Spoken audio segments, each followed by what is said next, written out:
Good morning, good afternoon, and good evening, and thank you for joining us for session 5 of the US-Australia Indo-Pacific Conversation Series titled Beyond the Horizon, Prospects for Dispute Resolution in Maritime Asia.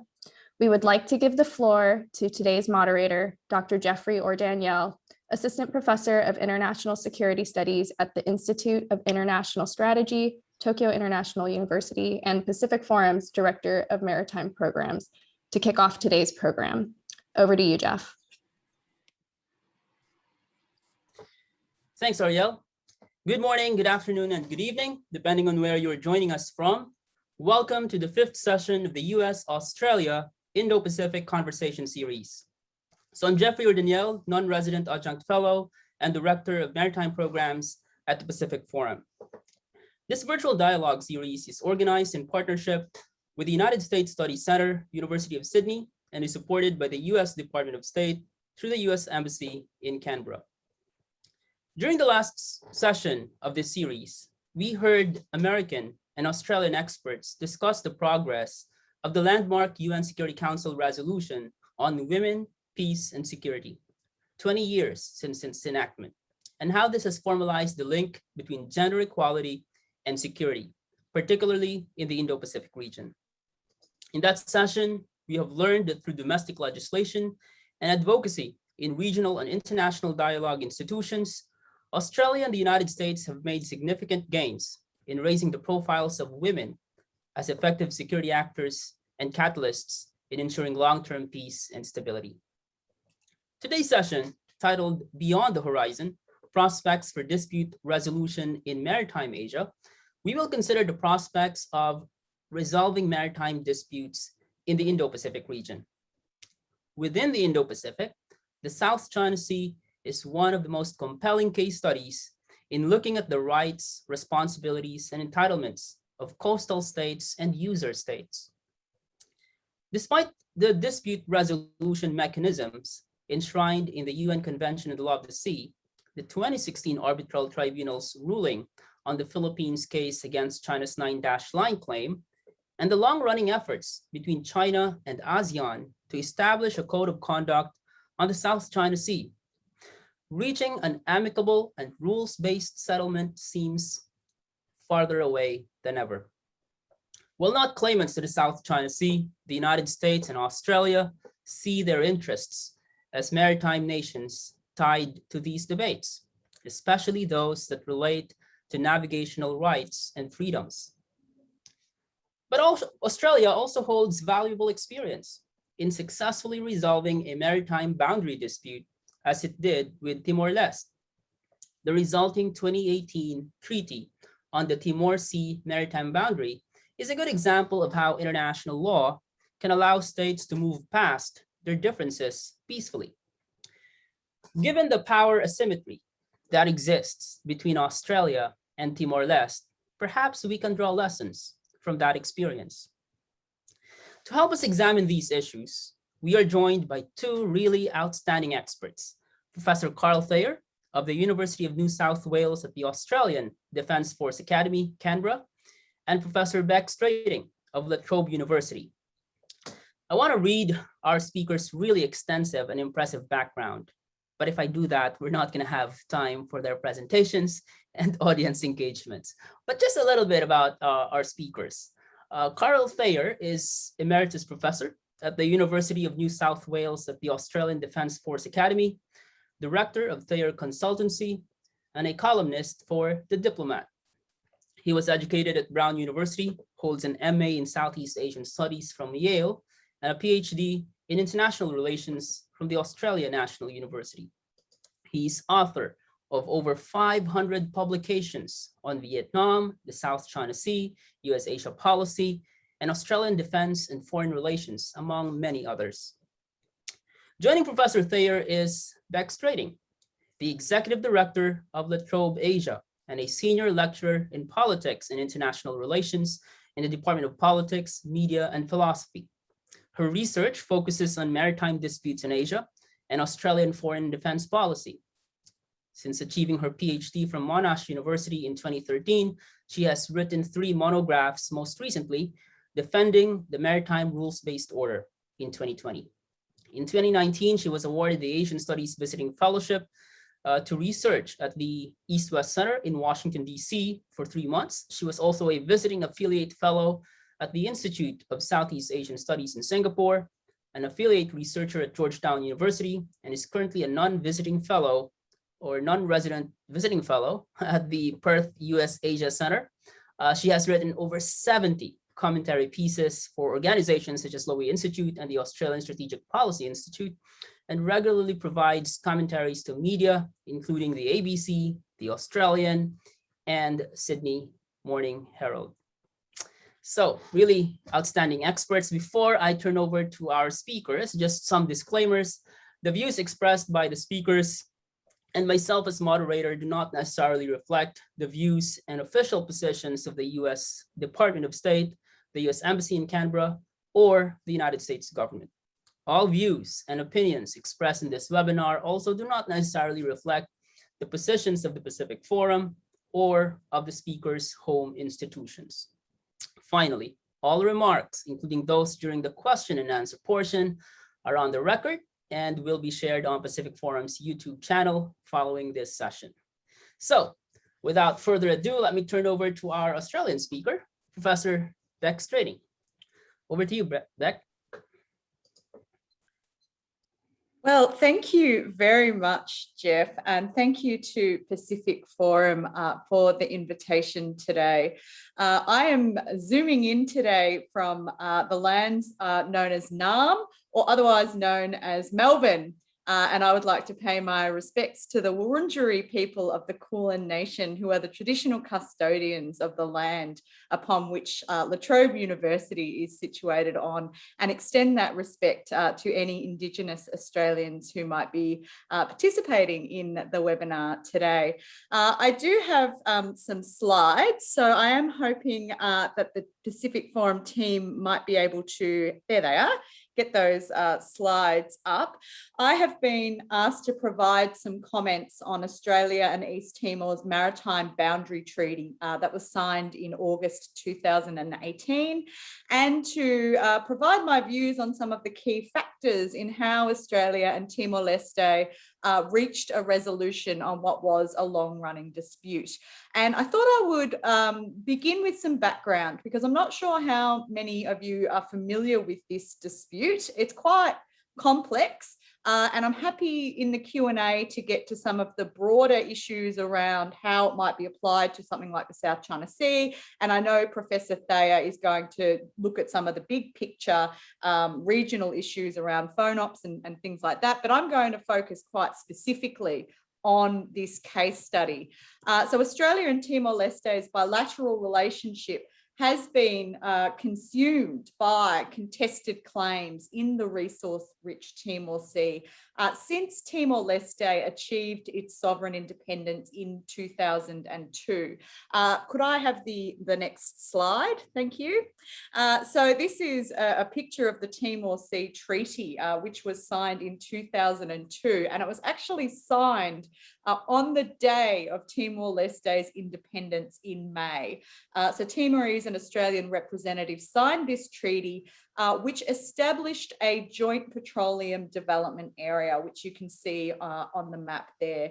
Now, the reason why they established the joint petroleum development area is that neither side, when they were negotiating the treaty, so while and Timor-Leste's representatives were working with UN negotiators because Timor-Leste wasn't yet a state, while they were negotiating how maritime issues might be resolved, they couldn't agree on where the continental shelf boundary should lie. So the continental shelf boundary in maritime boundaries is really the one that determines who gets the oil and gas, like the hydrocarbons in the seabed. So the continental shelf boundary is a really important one for determining oil and gas resources, and neither side could agree. They both had two different principles. Timor-Leste wanted a maritime boundary, a continental shelf boundary that would align with median line principles, so a kind of halfway point between the two states, whereas Australia had argued that using a natural prolongation argument, saying that its continental shelf extended much closer to Timor-Leste, its coastline, so it should receive more of the continental shelf than what Timor-Leste was hoping for. And neither state was really willing to move on this issue. So what they did instead was create a sharing arrangement. And the whole point of the sharing arrangement was to put aside the issue of the continental shelf boundary, to just say, look, we're not going to resolve this. We've got these two international legal principles conflicting. We'll develop a shared resource zone instead. And one of the reasons why Timor-Leste was prepared to kind of go down this path is because oil and gas was going to be incredibly important to Timor's economic future. And in fact, the joint development, the upstream resources from this joint development area ended up furnishing over 90% of Timor-Leste's national budgets. So this is a really important resource for the state, and they needed to get funding quite quickly. They needed this the money from this field quite quickly after becoming independent. So there was this, and this is actually, thinking about it in the context of bilateral negotiations where you have one state that is much more powerful than another. There is some, and one state is much more desperate for a quick agreement. There was some power inequalities here that meant that Timor-Leste's negotiating position wasn't as strong as what Australia's was, and Australia ended up sort of getting a favourable deal out of this, even if its legal claims on the continental shelf were perhaps less solid than what Timor-Leste's were. But they still managed to come together in this sort of joint agreement sharing arrangement, putting aside the issue of maritime boundaries. However, the negotiations over the Greater Sunrise complex of gas fields straddling the Joint Petroleum Development Area was much more fraught. So you can see that area on the map. And this was estimated in the early 2000s to be worth about US $40 billion. So quite a lot of money for a small state like Timor-Leste. And in 2006, both states signed what was called the CMATS Treaty, which again established a moratorium on boundary negotiation for 50 years and created a 50-50 sharing arrangement of upstream revenues. However, this agreement put aside the issue of how Greater Sunrise would be developed. And after a new government came into power in 2007, headed by Xanana Gusmao, Timor-Leste's government began agitating for a better deal. So there was this sort of pragmatic appreciation around 2004 and 2006 that Timor needed to work with Australia to just get a kind of deal going on this Greater Sunrise area of dispute. But a new government came in and said, actually, we don't like this deal. Like, it's a ratified treaty, but we don't like it. And what we actually want is to have much fuller control over Greater Sunrise. And we want to be able to create a development plan that's going to advantage Timor-Leste more than what the CMATS Treaty was offering. So the disputes around Greater Sunrise lasted for over a decade, and they revolved around three key issues. First, whether boundaries should be delineated and where they should lie. Second, the distribution of upstream revenue of oil and gas fields, particularly of Greater Sunrise. And third, how the Greater Sunrise gas fields should be developed. So there's three interrelated, but actually quite separate issues. And Timor's leaders wanted to build a pipeline from Greater Sunrise to the south coast of Timor-Leste for processing. So what they figured was that the value, the upstream value of the oil and gas was important, but actually more important was processing the resources. And so they sought to build an industrialization hub on the south coast. And this industrialization hub was known as Tasmania. Australia and the Sunrise Venture Partners, so the corporations who were also a part of this joint venture around Greater Sunrise, they considered this plan commercially unviable. So you've got these different, you've got corporations involved, you have Timor-Leste, you've got Australia, they've got very different ideas about how this resource should be developed. And having failed to convince the other stakeholders in the Greater Sunrise that the Tasmania project was the best way of developing the Greater Sunrise resources, the Timorese government began advocating for tearing up the CMATS treaty, so for getting rid of the CMATS treaty and reactivating claims for a permanent maritime boundary. So you see a reversal in the approach.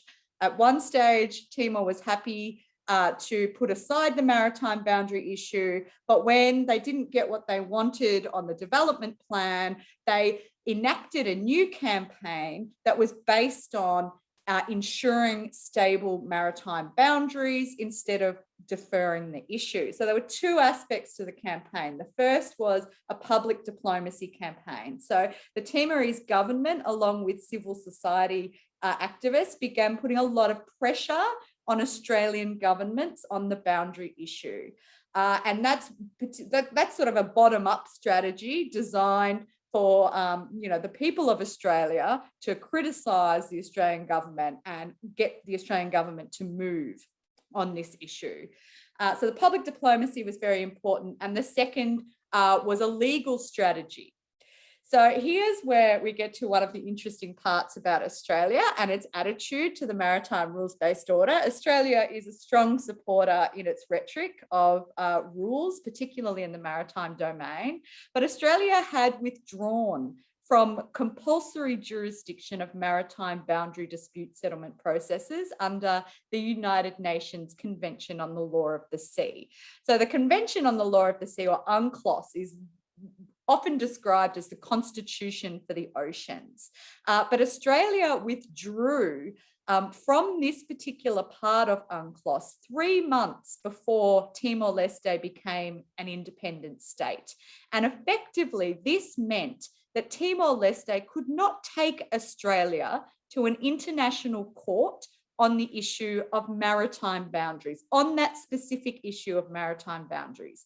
So instead, what Timor-Leste did was try to initiate court cases that were around the maritime boundaries, but not necessarily about the maritime boundaries. So Timor-Leste targeted Australia's activities during various aspects of the Timor Sea dispute. They attempted to delegitimate the CMATS treaty on the basis that Australia had spied on the Timorese during the 2004 negotiations around this CMATS. So they were using a legal strategy and a public diplomacy strategy to really put pressure on Australia. And we're talking again about this within a context of power asymmetry. So this is an approach that a small state is taking in its dispute with a much bigger and more materially powerful state. And it was quite effective in the end. So Australia had steadfastly resisted all moves to reopen negotiations on the maritime boundary for years, was just not keen on moving on the treaties that existed, the CMATS treaty. And some of these legal cases kind of went nowhere. So what was the real game changer? Well, it was the United Nations compulsory conciliation. The first time that the compulsory conciliation was used under the United Nations Convention on the Law of the Sea. So this is a world first, and the point of the United Nations compulsory conciliation was really for a panel of experts to provide a non-binding report to try and assist these two countries in resolving their dispute. So it was not an arbitration process. It's not like the South China Sea Arbitration Tribunal. It's not an international court like ITLOS, the International Tribunal on the Law of the Sea. It's not even an adjudication. The process is not supposed to be able to provide binding decisions. It's about bringing the parties together in good faith to try to nut out some of these issues. And in the end, even though Australia initially disputed the jurisdiction of the United Nations compulsory conciliation, it did participate in the process in good faith. And it changed its approach, its realpolitik approach to the Timor Sea issues that it had held from before Timor-Leste became independent, from the 1970s when it was negotiating with Indonesia on maritime boundaries. So there's a few reasons, I'll wrap up soon, but there's a few reasons why Australia changed its approach. The first was that the negotiation itself through the UNCC, the compulsory conciliation, allowed for flexible pragmatism on both sides. So while, actually, I might get the next slide here that'll show us the Maritime Boundary Treaty of, here we go. So you'll see that there's a bit of a sort of a weird dog leg shape on the eastern lateral side of the boundary. This does not conform with Unclass, right? But that's okay because both states agree to it. And they've agreed to it in a very pragmatic way, resolving the issue. They had to make some concessions. And this boundary, the eastern lateral that splits Greater Sunrise, actually is not in effect yet. Even though this treaty has been ratified in 2019, it only comes into effect after the Greater Sunrise resources are depleted. So while this treaty allowed Timor-Leste to claim a win on maritime boundaries, the win is not as complete as what has been suggested in some of the popular narratives. So the second reason why they were able to come to an agreement is that the material loss for Australia was perhaps not as significant as often suggested. So with new maritime boundaries, Timor-Leste now receives 100% of the upstream revenues from the Joint Petroleum Development Area. Yet Timor-Leste already received 90% of those upstream revenues, and the existing oil and gas fields were almost depleted anyway. And oil prices are falling rapidly as well. So that's another important context. So Australia's, the reputational costs for Australia were actually greater due to this public diplomacy and legal campaign than the material losses of giving up its natural prolongation claim in that particular area. Now, the problem for Timor-Leste is that while it got a boundary, there's still no real progress on the development plan. And this is crucial. I mean, at the moment, Timor-Leste is really operating, its budget's operating on a petroleum wealth fund that is dwindling by the day. A $16 billion petroleum wealth fund that was enabled by the 2002 treaty. So it hasn't quite been the win for Timor-Leste as what it has sometimes been portrayed. The third reason why Australia shifted its policy is that Australia's reputation, as I mentioned before, was being damaged. But I would like to offer the most important reason, in my view, is structural reasons, because rising China's activities in the South China Sea was concerning Australia. And Australia in 2016, after the arbitration, after the South China Sea Arbitral Tribunal, was using rules-based order rhetoric to signal its opposition to China's rejection and its subversion of international norms.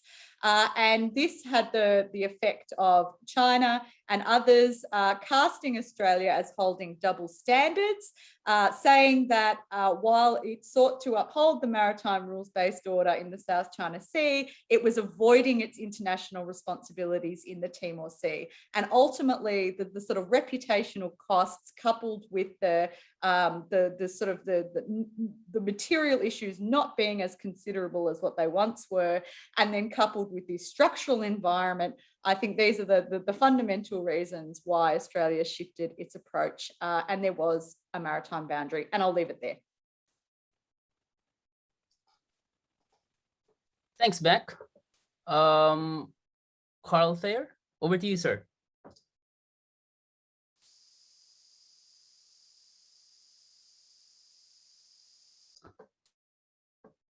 Excuse me, Carl, I think you're still muted. Okay, I've unmuted myself, and I want to thank Pacific Forum for the invitation to be here and ask them to please post up my slides. While that's happening, Jeff, I just add one little thing to my introduction, and that's just for your audience. In the interest of full disclosure, I'm a dual citizen, American by birth, Australian by naturalization. So if you hear my American accent coming through, but an Australian position, you'll know why. So with this, next slide, please.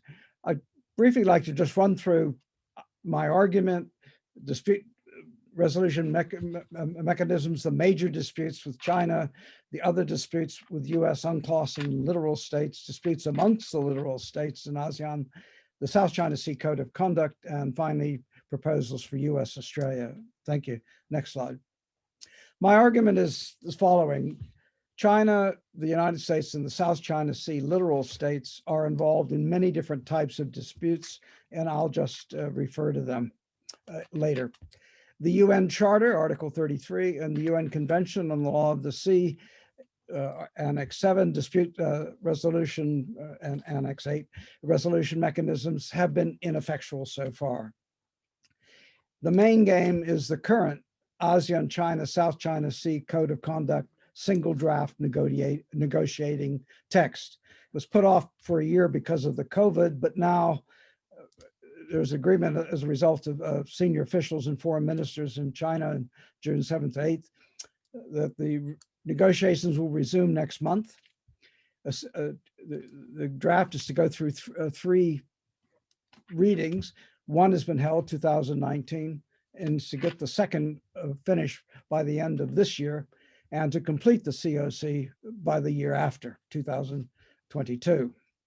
So what I try to do, and I'll work through it till the end, is that Australia and the United States should work together and through the Quad to ensure that dispute settlement mechanisms are not watered down and the interest of third parties are protected. Next slide, please. So what are the dispute settlements? The United Nations Charter sets out the Pacific Settlement of Disputes, Article 33, negotiation, inquiry, mediation, conciliation, arbitration, judicial settlement, resort to regional agencies or arrangements, or other peaceful means of their own. Currently, Vietnam and China have 3 separate working groups. There's a bilateral consultation mechanism between the Philippines and China, and Indonesia and Malaysia meet and have discussions with China from time to time, not in such a formalized mechanism.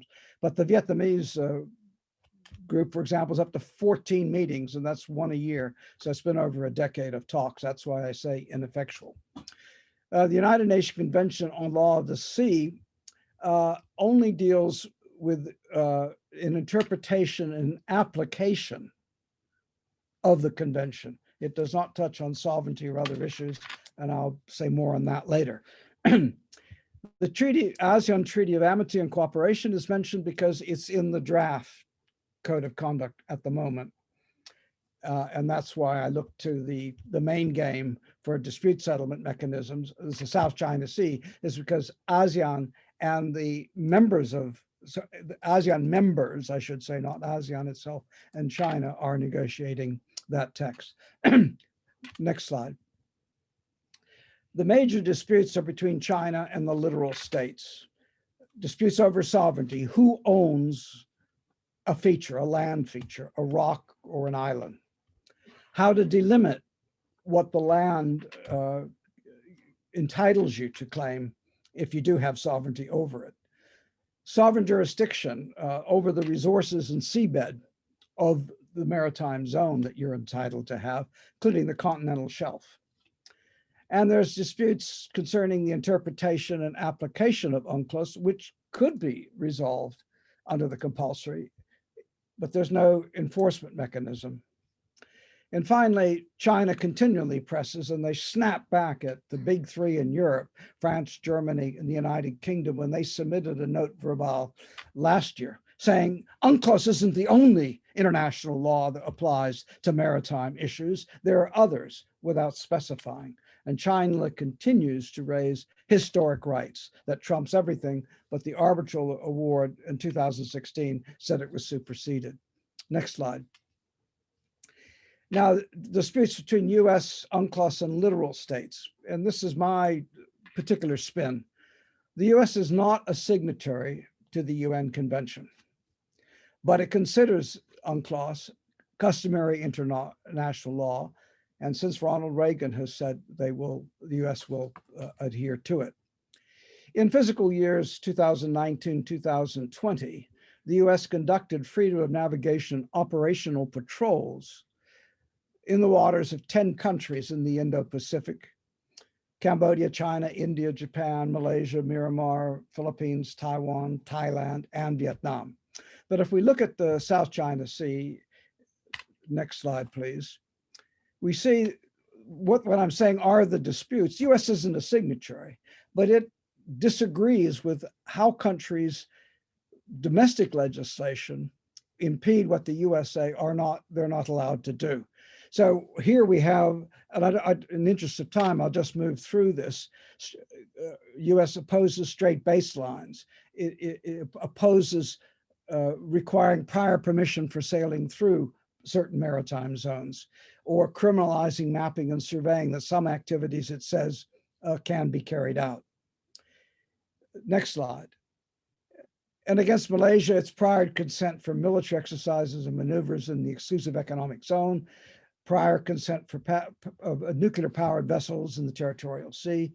Taiwan requires foreign military vessels permission for the territorial sea, and Vietnam itself. So there is a dispute, in a sense, that the US conducts these exercises without advance notification, gives very little details afterwards, but is challenging how those countries interpret. Next slide. Now, among the ASEAN littoral states themselves, they still have outstanding disputes over features, rocks, Vietnam and the Philippines in particular.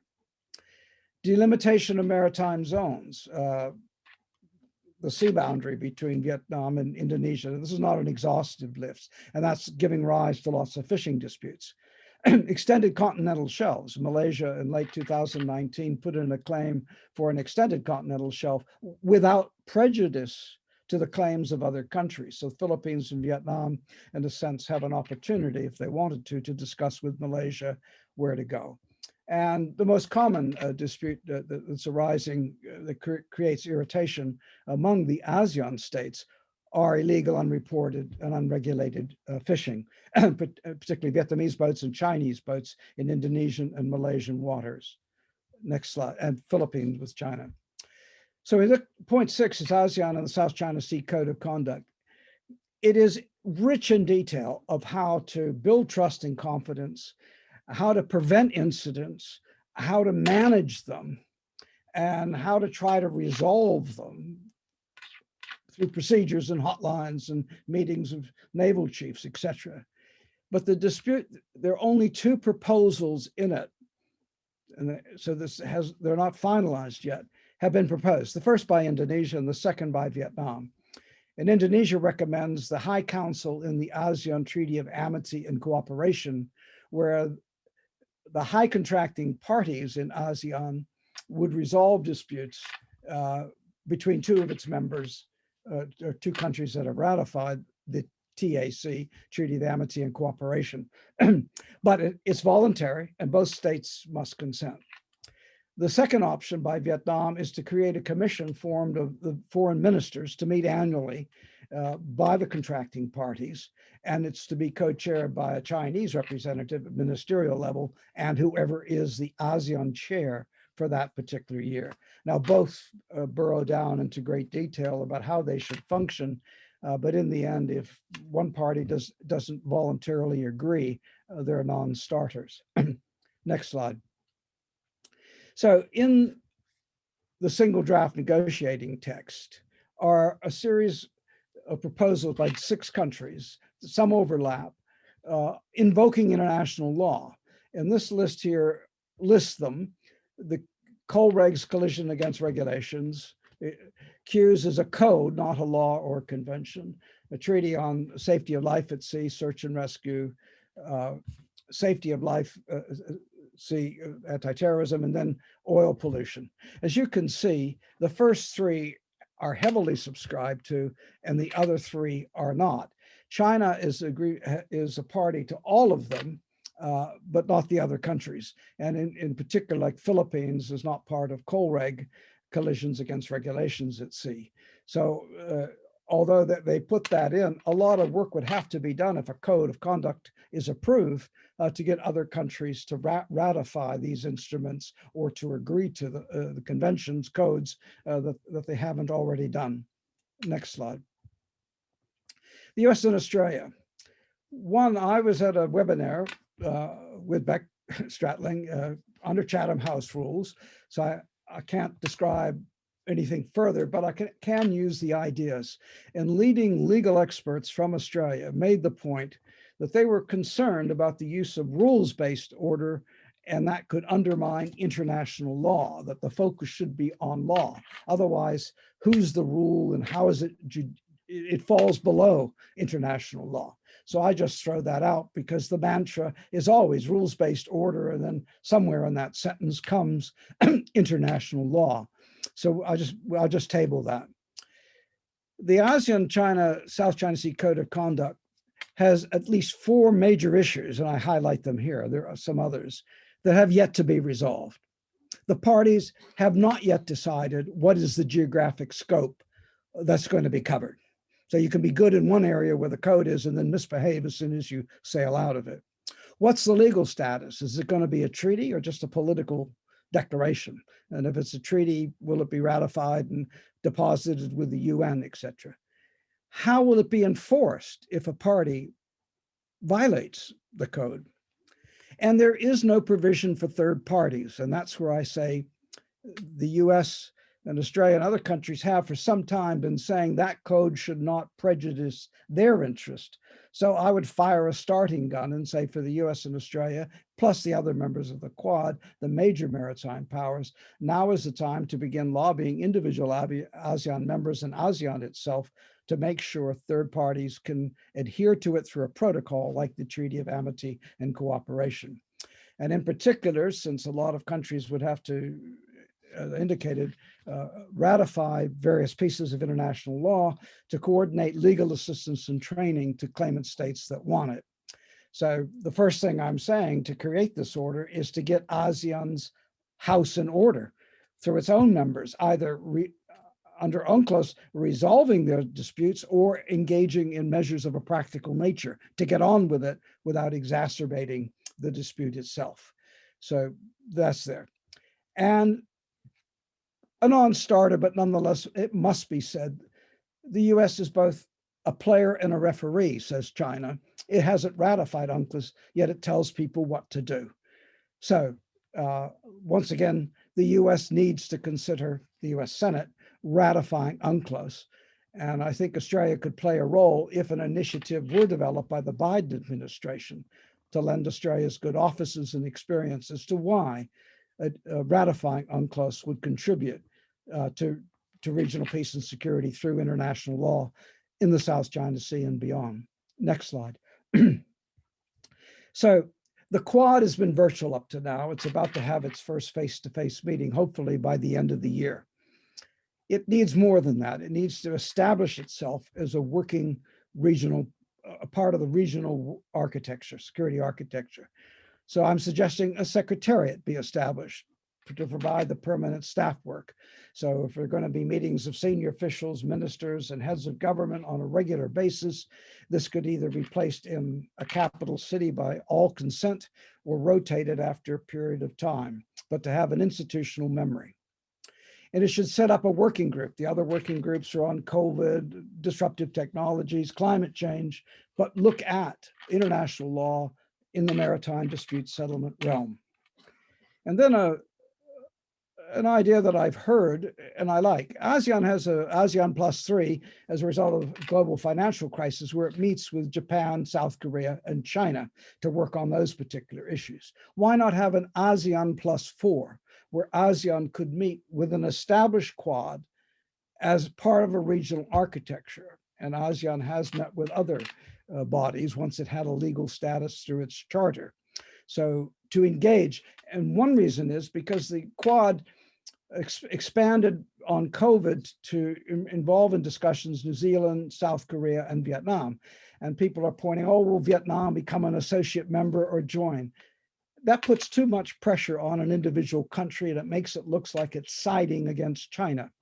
But to have the Quad enter into negotiations with ASEAN and do that at regular summit meetings, if it's possible, could advance it and therefore not single out countries, but get those in ASEAN that voluntarily want to cooperate to do so.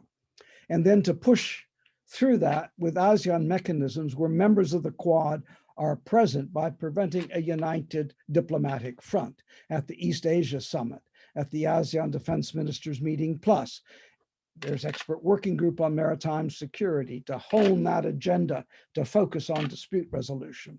The ASEAN Regional Forum, much more unwieldy, but nonetheless a special meeting on maritime security. And there's already agreement that there should be a synergy and those two working groups should interact with each other. And finally, the expanded ASEAN Maritime Forum, which was created to deal with issues that didn't fall under the ARF or the defense ministers meeting. Next slide. And with that, I'd like to thank you for your attention.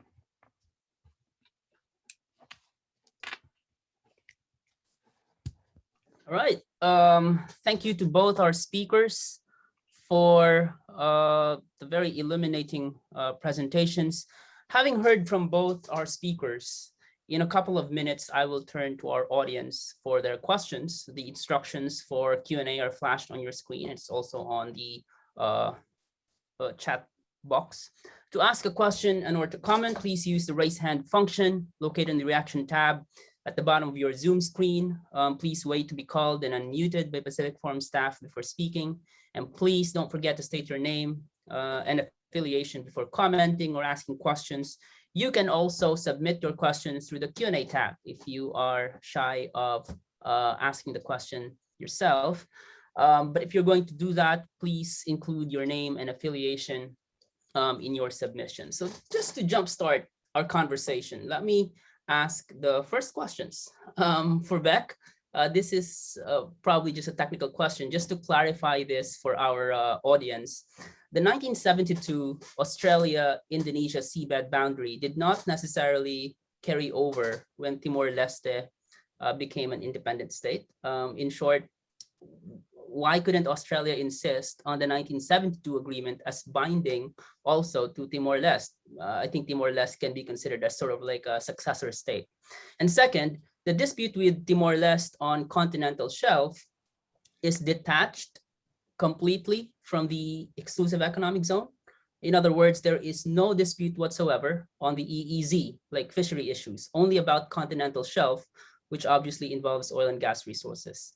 And so for Professor Thayer, a very simple question for you. I think Australia's Timor-Leste issue is very clear, right? It has something to do with valuable economic resources.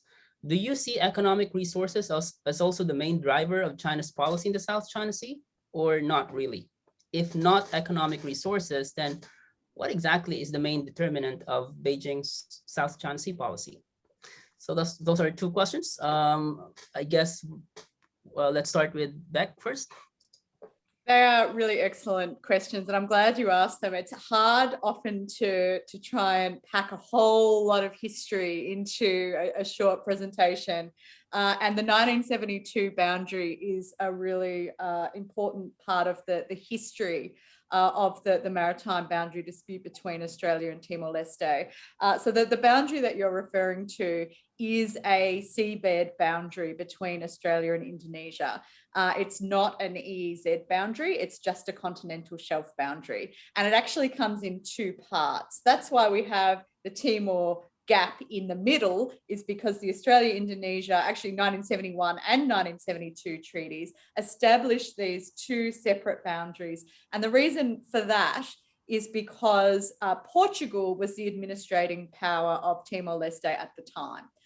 So in the late 60s, early 70s, when this seabed treaty between Indonesia and Australia was being negotiated, Portugal did not want to be involved in those negotiations because they were, at the time, internationally, they were negotiating Unclass. So Unclass was not formalized until 1982. But during the 70s, there were these discussions going on that were designed to develop principles for maritime boundary delimitation, or for creating maritime boundaries. And Portugal was not interested in negotiating with Australia and Indonesia. So Australia and Indonesia just did it separately, and it created this gap in the middle. Now, Indonesia occupied East Timor in 1975. And it was that occupation that then meant that Australia and Indonesia started to try to negotiate the Timor gap. So essentially trying to bring these two boundaries together to make a whole boundary, instead of having this part in the middle where there was kind of no agreement. But by the time Australia and Indonesia started negotiating, there were sort of two factors. One, the awareness of the amount of oil and gas in the Timor Sea was increasing. So the material aspects of the dispute were becoming a lot clearer in what was at stake. And the second issue was that through the Unclass negotiations, it became clearer that the median line principle was going to become a more important international legal principle than natural prolongation. And so Indonesia's position on boundaries, on continental shelf and EEZ boundaries, was shifting as a result of the shifts in international law. And certainly, while natural prolongation is, I think it's Article 76 off the top of my head, could be wrong on that, is still featured in the United Nations Convention on the Law of the Sea. There's a general acceptance that median line principles should be your starting point, and that states need to find an equitable solution. So I hope that explains why there was this Timor gap sort of existing in the middle. And this is then why we have these two, why Timor and Australia's maritime boundary is further away from the coastline of Timor-Leste than the 1972 boundary. But this is creating some issues now in terms of the relationship between Australia and Indonesia, because there are some people in Indonesia who now believe that they need to rethink that maritime boundary, the 1972 maritime boundary, because it no longer conforms with contemporary understandings of maritime boundary delimitation. But yes, you're right about the 1972 boundary is only a continental shelf boundary. EEZ is a modern, kind of a relatively modern idea, this idea of a 200 nautical mile exclusive economic zone. It really developed through the negotiations of Unclass. So you've got these two, between Australia and Indonesia, there are actually two lines. There's an EEZ line that was developed through the 1997 Perth Treaty that has not been ratified by either side, and you have the 1972 continental shelf boundary. So they don't actually align, which is, it's not unusual. It's not, the only example where that happens. But the EEZ was not the issue in the Timor Sea case, because natural prolongation only relates to continental shelf. And so that was the key principle, whereas Australia and East Timor were able to, or Timor-Leste, were able to resolve any issues on the exclusive economic zone. Just on your final question, which I know is directed to Carl, but the economic dimensions, I mean, my view of the Timor Sea dispute is that it's been driven by very important material considerations, particularly considering how important it is for Timor-Leste's budget. But the maritime boundaries have also been driven by symbolism around the importance of maritime area for sovereignty, for completing sovereignty, for Timor-Leste becoming independent. Even if we think of maritime area as not necessarily being subject to sovereignty, that was certainly part of the narrative. Carl? Right. Our economic resources, the key driver, I'm going to say they're not the main driver. The main driver is nationalism. It's to recover China's sense that the East Asia region is China's province, its sphere of influence. And oil and gas and fisheries come into it because they feed into provincial constituencies in China that raise the nationalist flag. And China's estimates of oil and gas reserves are 4 to 6 times greater what the US produces, although neither have a firm evidentiary basis for calculating that. So it's being stolen by other countries. So it's nationalism, it's this wanting to dominate the East Asia and the South China Sea. And finally, because of the nuclear balance, that China needs a nuclear triad to respond in case of a first strike by the US. It's put SSBNs, nuclear armed ballistic missile submarines, on Hainan Island. They need to get out into the Pacific through the first island chain far enough so they could actually launch missiles that could strike the continental United States. And so China wants to clear the first island chain so its submarines can operate and be a firm deterrent. So I'll stop there. All right. Thanks, Carl. Let's take 2 questions at once from our Vietnamese friends. We have one from Hoai Nguyen from the Diplomatic Academy of Vietnam. And let me just read his question in the Q&A tab. And this is addressed to you, Carl. We know that the COC is expected to be concluded this year, and ASEAN is promoting the process. However, this year has Brunei as the chair of ASEAN, and Myanmar will take the coordinating role between ASEAN and China relations. What do you think about the prospects for COC negotiation for this year?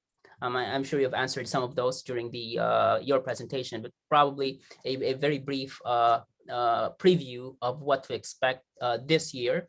And let's take one question from the audience who has raised hand.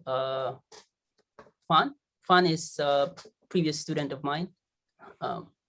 Hello, can you hear me? Yes. Go ahead, okay. My name is Fan. I'm a student at RSRS in Singapore and also a young leader in the Pacific Forum. Many thanks for the speakers for their insightful presentations.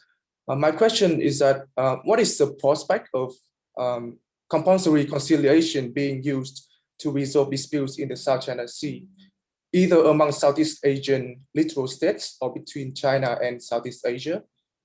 Obviously, there are certain obstacles in the case of the South China Sea disputes. For example, Professor Thayer mentioned nationalism, and also perhaps the ASEAN way of non-confrontation and mediation that might prevent countries from pursuing a measure like this.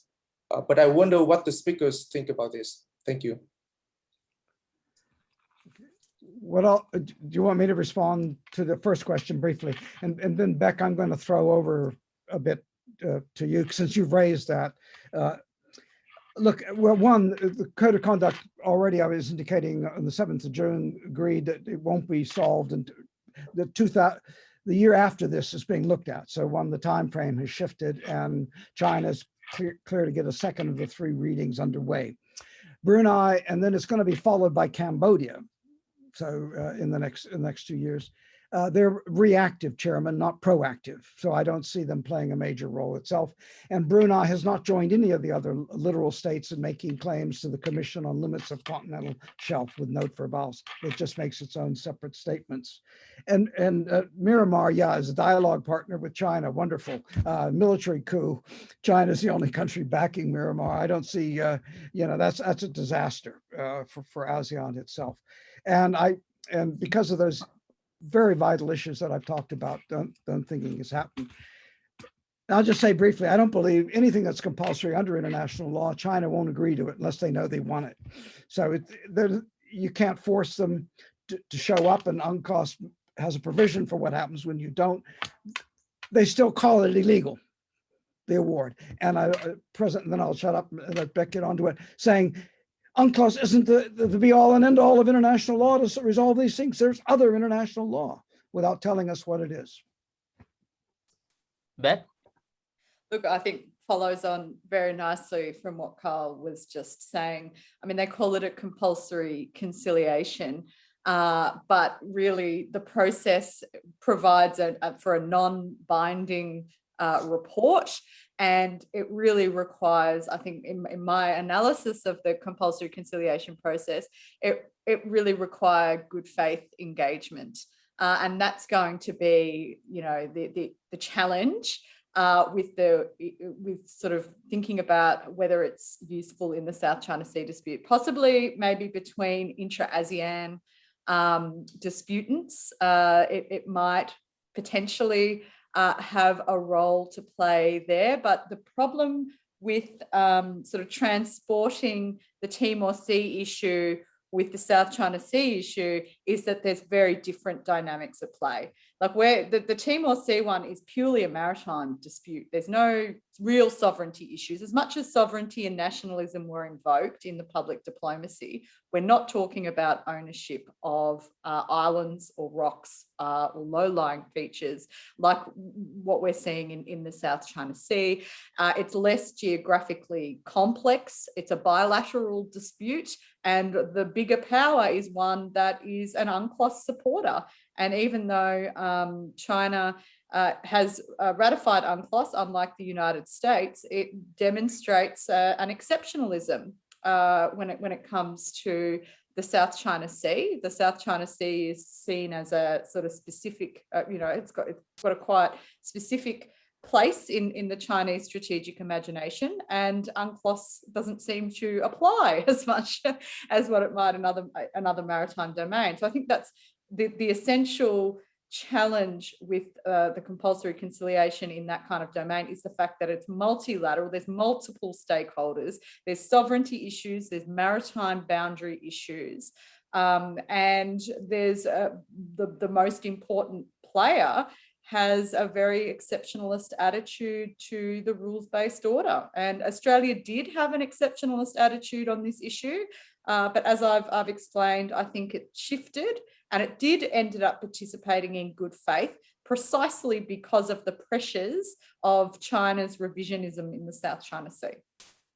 I wonder, Beck, I wonder if I could press you further on that. And this is something to do with the first part of Fan's question. And this has been brought up also in the policy circles in the Philippines about Southeast Asian countries, the littoral states in the South China Sea in particular. They do not recognize the 9-dash line, right?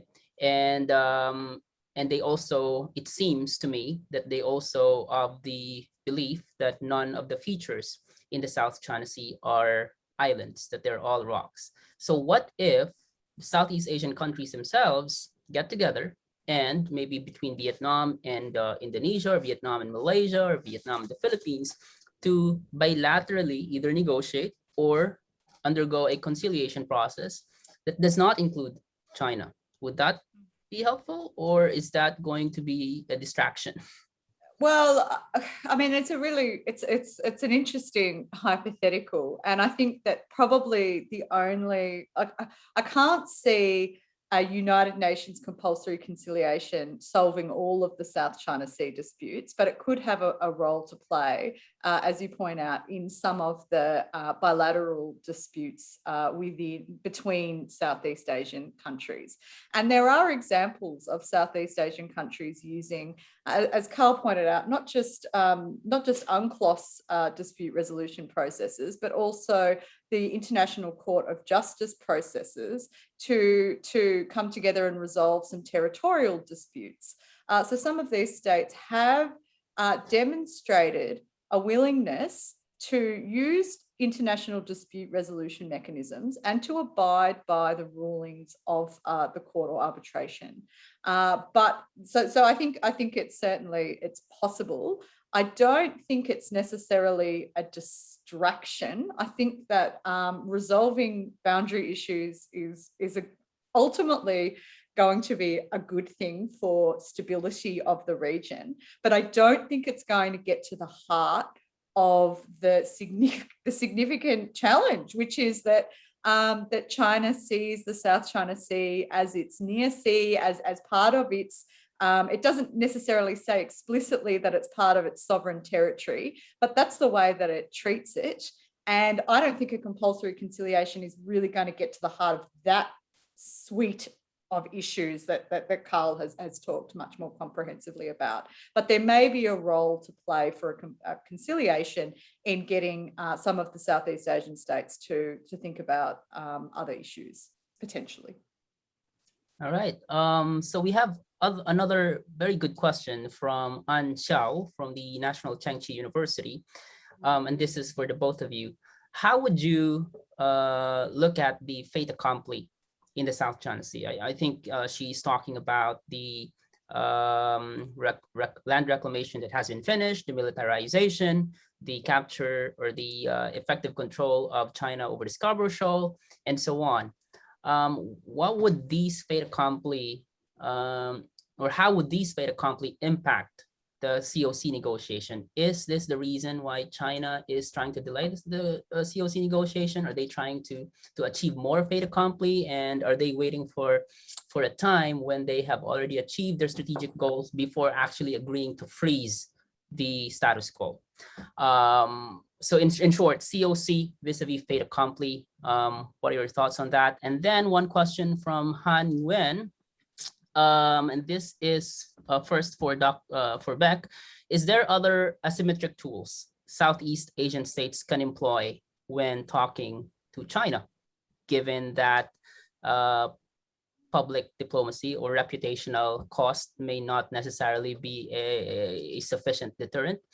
And the second question is for Professor Thayer. Do you think disputes among Southeast Asian claimant states in the South China Sea can create issues for Quad?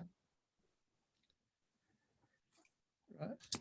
So well, the first on the COC and the fait accompli. Sorry, I'm having. China, I think, wants to rush and conclude the COC as soon as possible to force a quick resolution of these difficult issues and get it papered over and go. Two key provisions, and it's quoted in some of the questions here, but I've written about it. They don't want any state outside the region to have anything to do with resource development. It should only be between China and the local companies. They want all countries that want to do military exercises to give advance notice so someone can object. So China, in a sense, wants to control the South China Sea and make it China and the Southeast Asia plus Timor-Leste countries. Those 11 plus China.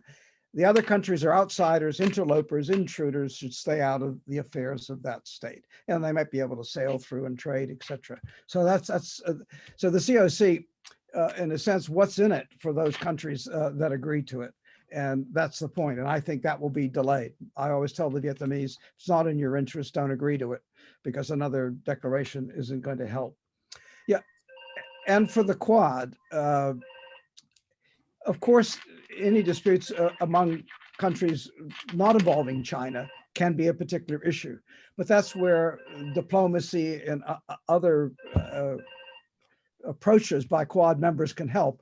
And if the four get together, it means it's not just the US that's the key actor. It can be Australia in one case. It can be Japan in another. It can be Japan and Australia working to assist. So, and so far there had been no real, the fishing dispute is the most fractious one I can see. There's nothing that's going to tear the ASEAN apart at the moment, perhaps Myanmar, but that's a land domestic military intervention question, but nothing maritime is going to tear it apart. So the Quad can be helpful, or it cannot intrude. It can just stand back and back it. And I'm saying that more to the point, it's to build the habit of using international law. And Beck was right on. Indonesia, Singapore, Malaysia, if you take have both gone to the ICJ and accepted the ruling. And then I'll just end with one. I was at a conference on the South China Sea in Washington, 2015 or 16, whenever the case of Bangladesh versus India came down. And the ruling gave India's oil areas to Bangladesh. And what happened? The Indonesian Minister the Indian Minister of External Affairs got up and says, we accept the decision, we're handing it over. And boy, did we all break out in applause at that meeting saying, that's what modern countries should do to respect international law. It was just a straight out acceptance. And that's why India in the Quad, I think, would be very, very, very valuable. It was part of that, it lost, and it's lived to this very day with that decision. Yeah, if I may jump in here, I think just following on from what Carl said, I actually at the moment almost very close to finishing a manuscript on comparing the Timor Sea dispute with the India-Bangladesh dispute. So I'm really glad you mentioned that.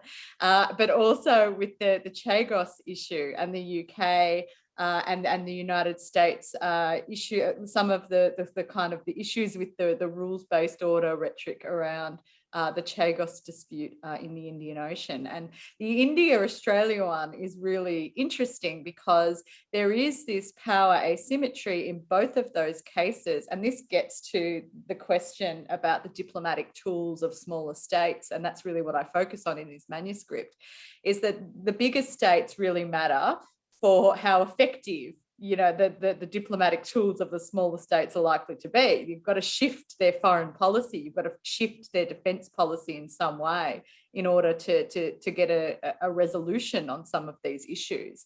And Bangladesh was quite effective in that. And again, like Australia, unlike Australia, India never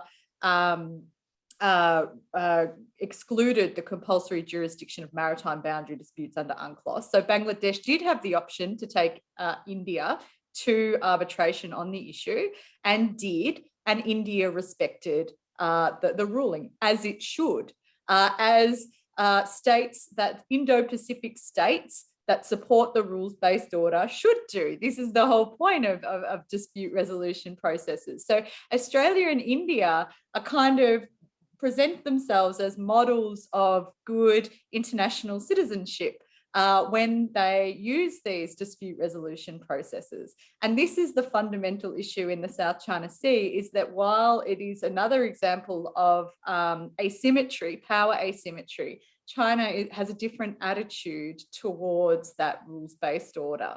And so the diplomatic tools that have been very effective in other maritime disputes where small states have been successful have largely been around things like public diplomacy. So in the international realm, advocacy in areas such as the United Nations, as well as domestic politics. So diplomatic strategies for engaging or for trying to pressure governments. But this is a different process when you're talking about democratic states as opposed to authoritarian states, and the legal strategies. So we can see in the South China dispute that there's been the use of legal processes through the 2016 arbitral tribunal ruling, and it didn't change the facts on the ground.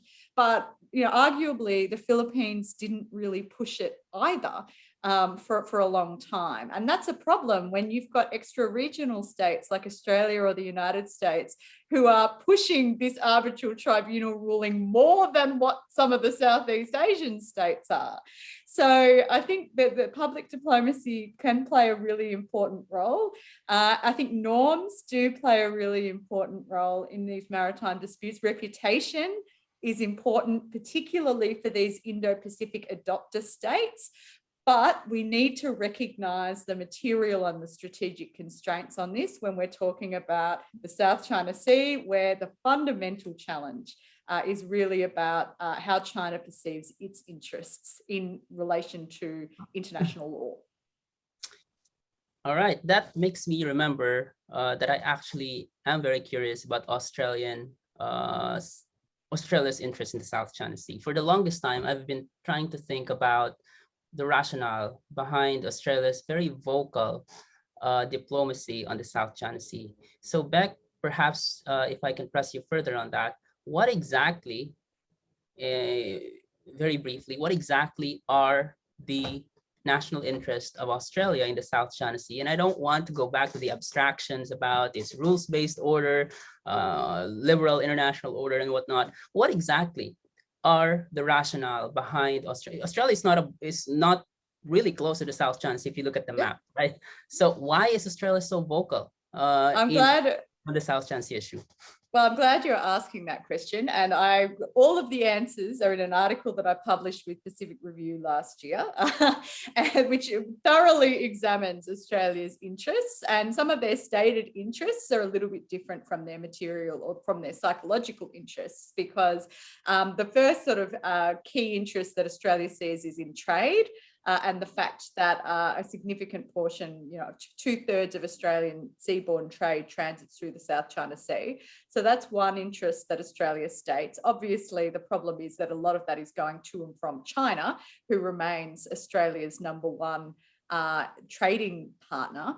The second rationale is really about the US alliance and the rules-based order. I mean, there's a lot of talk about the rules-based order in foreign policy, and Carl are very right in pointing out that international lawyers are like, where's the law in these discourses? But really, when we think about it in terms of Australia, it is a way of talking about China. Rules-based order is a way of talking about China without actually talking about China.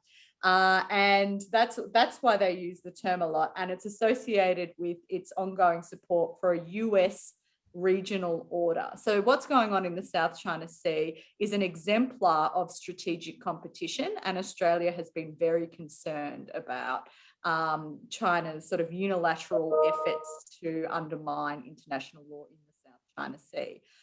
Strategically, if China is able to sort of create a closed sea within that first island chain, it could have impacts on whether or not they're able to reach Australia via long-range missiles. So even though Australia is not close and it's not a claimant, there are potential strategic implications.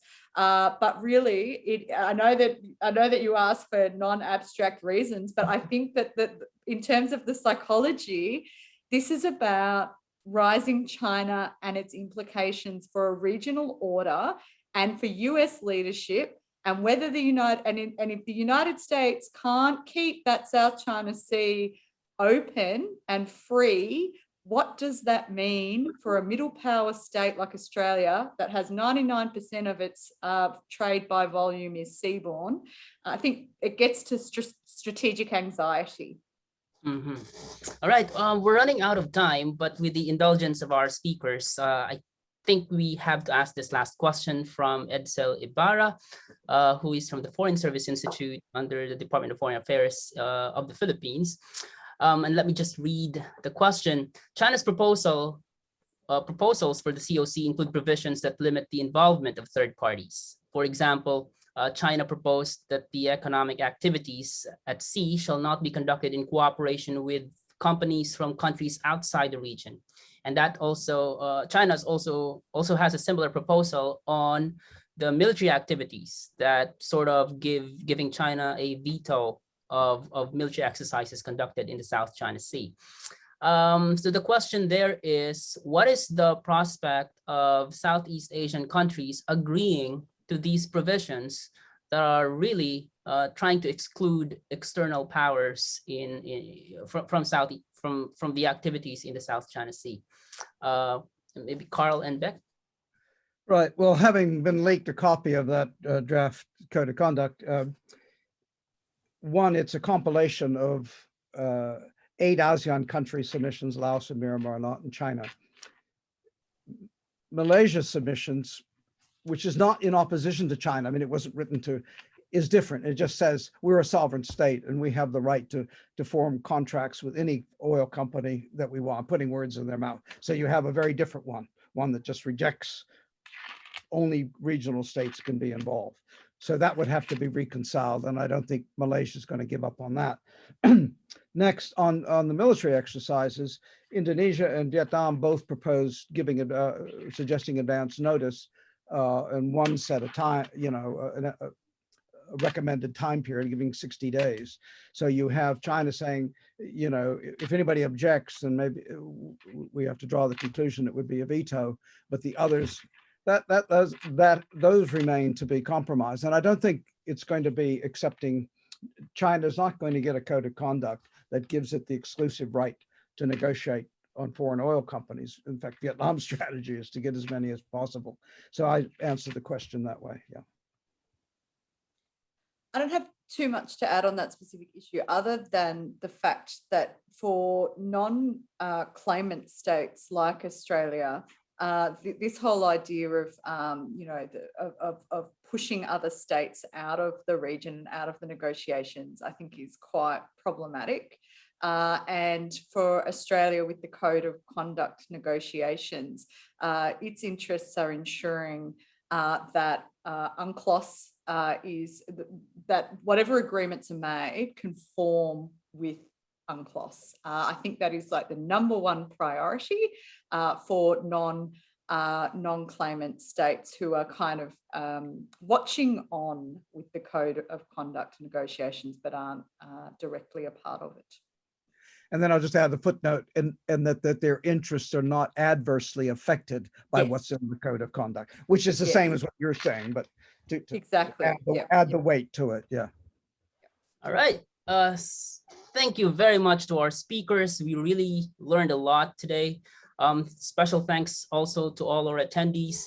Tomorrow, we will have a similar discussion on advancing the rule of law in the South China Sea with the third session of the US-Philippines Indo-Pacific Conversation Series. So please register for that as well if you are interested.